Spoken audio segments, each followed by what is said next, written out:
સુરતમાં શિક્ષક પિતાએ બે બાળકોને છેડાવી પોતે આપઘાત કર્યાનો મામલો પરિવારજનોએ બંનેને કડક સજા થાય તેવી માંગ સાથે સુરત કલેક્ટરને આવેદનપત્ર આપ્યું।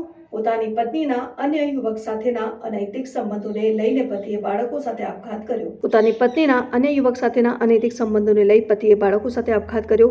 ઉમરા પોલીસે પત્ની ફાલ્ગુની અને પ્રેમી નરેશ રાઠોડની કરી છે ધરપકડ। સમાજના આગેવાન સાથે મોટી સંખ્યામાં લોકો કલેક્ટર કચેરીએ આવેદનમાં જોડાયા। અલ્પેશ સોલંકી નામના શિક્ષકે સુસાઇડ નોટ લખી સામૂહિક આપઘાત કર્યો હતો। જોતા રહો ભારત ટાઈમ્સ। જાદવ, પ્રમુખ વણકર સમાજ પંચ વિજયનગર, જિલ્લો સાબરકાંઠા।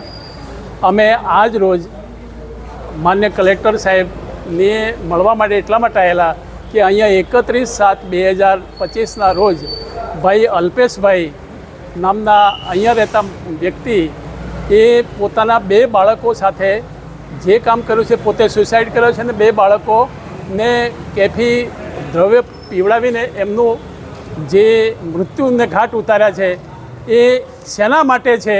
તો અમારો સમાજનો આક્રોશ એ છે કે આની અંદર સરસ જીવન જીવતા બે પતિ પત્ની અલ્પેશભાઈ ને ફાલ્ગુનીબેન, એમની વચ્ચે કોઈ ત્રીજી વ્યક્તિ સાથેના અનૈતિક સંબંધો હતા।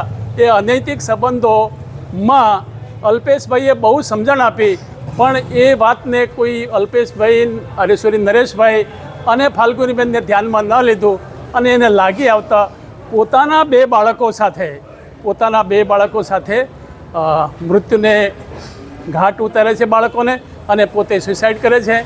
આ બાબતે અમારા સમાજમાં બહુ જ મોટી લાગણી પેદા થઈ છે, આક્રોશ પેદા થયો છે અને આ બાબતે ન્યાય કરવા માટે નિષ્પક્ષ તપાસ થાય અને નિષ્પક્ષ તપાસની અંદર જે કંઈ ગુનેગાર સાબિત થાય એ ગુનેગારને કડકમાં કડક સજા થાય એવી માગણી માટે માન્ય કલેક્ટર સાહેબને અમે આવેદનપત્ર આપવા માટે આવેલા છીએ। અમને આશા છે કે આની અંદર અમને અને અમારી સમાજને ન્યાય મળશે અને અમને સંતોષ થશે। નહીં તો આ બાબતની અંદર અમારો સમાજ કદાચ ભેગો થાય અને બહુ મોટી જનસંખ્યામાં પેદા થઈ જાય અને મોટો આક્રોશ પેદા ન થાય, એટલા માટે અમે માત્ર ને માત્ર પ્રતિનિધિ તરીકે સાહેબને મળવા માટે અમે આવ્યા છીએ।